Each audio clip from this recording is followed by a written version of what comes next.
ڈاکوؤں کی خامد کے سامنے خاتون سے اجتماعی زیادتی، دلخراش واقعے کی اطلاع ملنے پر ڈی پی او منصور امان کیپٹن ریٹائرڈ متاثرین کے گھر پہنچے اور ان کو دلاسا دلایا کہ وہ ملزمان کو ڈاکو کو جلد از جلد گرفتار کرنے کی کوشش کریں۔ تفصیلات کے مطابق گاؤں باوا طائر کا رہائشی محنت کش یونس اپنی بیوی ممتاز کے ہمراہ گھر میں موجود تھا کہ رات گئے 3 ڈاکو گھر میں گھس آئے۔ دوران تلاشی نقدی رقم 2000 روپے اور موبائل فون چھین کر محنت کش کو یرغمال بنا لیا۔ ڈاکو خاوند کے اوپر اسلحہ تان کے کھڑے ہو گئے، جبکہ 2 ڈاکوؤں نے عورت کو اجتماعی زیادتی کا نشانہ بنایا، جس کے بعد خاتون کے بے ہوش ہونے پر تینوں مسلح ڈاکو گھر سے فرار ہو گئے۔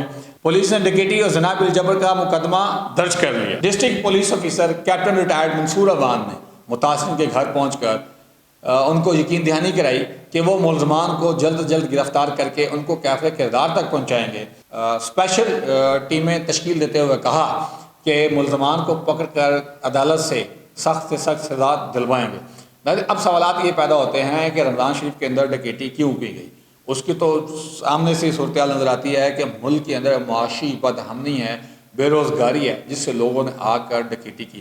لیکن اگلا سوال یہ پیدا ہوتا ہے کہ ڈکیٹی کے بعد زیادتی کیوں؟ اس سے بھی بہت ساری چیزیں سامنے نظر آتی ہیں، جبکہ ڈاکوؤں کو اس بات کی یقین دہانی تھی یا ان کو اس بات کا مکمل علم تھا کہ دونوں میاں بیوی کے علاوہ گھر میں کوئی اور شخص موجود نہیں ہے۔ انہوں نے یہ یقین دہانی کراتے ہوئے گھر کے اندر گئے، اور جب پتہ ہے کہ ایک شخص مزدور ہے تو اس کے گھر سے کتنا پیسے نکلیں گے؟ ظاہری بات ہے 1500 سے 2000 مزدوری ہے، اگر کوئی 200-300 روپے دہاڑی جمع بھی کرتا ہے تو 3-4 ہزار سے زیادہ رقم نہیں ہوگی، تو پھر وہ ڈکیٹی کرنے کے لیے کیوں گئے؟ اس سے لگتا یہ ہے کہ کوئی ذاتی رنجش تھی یا کسی بات کا انہوں نے بدلہ لینا تھا۔ اب بدلے کی بھی بہت ساری صورتحال ہو سکتی ہے، یہ تو آئندہ تفصیلات آنے کے بعد ہی پتہ چلے گا۔ لیکن آپ یہ دیکھیں کہ اسلامی جمہوریہ پاکستان میں ماہ رمضان میں کیسے کیسے غیر اسلامی ظلم روا رکھے جا رہے ہیں، اور ہمارے ہاں ہمارے حکمران کیا کام کرتے ہیں، اب ان کے اوپر ہم زیادہ بات نہیں کر سکتے، کیونکہ کل سے بڑے سخت قسم کے وائس میسیجز جو ہیں وہ ریسیو ہو رہے ہیں۔ ناظرین، آپ کو کیا لگتا ہے کہ آپ کے شہر کے اندر پولیس جو ہے وہ کس طرح امن و امان قائم کر رہی ہے؟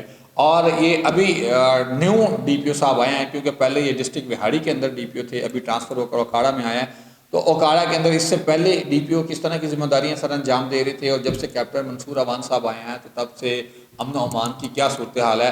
آپ اپنے اپنے شہر سے اپنے اپنے ڈی پی او کی کارکردگی کامنٹ کریں۔ جو اچھا ڈی پی او کام سر انجام دے رہا ہوگا ہم اس کے اوپر اچھی ویڈیو بھی بنائیں گے، اور جو کوتاہی کر رہا ہوگا پھر ہم ان کی کوتاہیاں بھی سامنے لائیں گے۔ مجھے اجازت دیجیے، بہت شکریہ، اللہ حافظ۔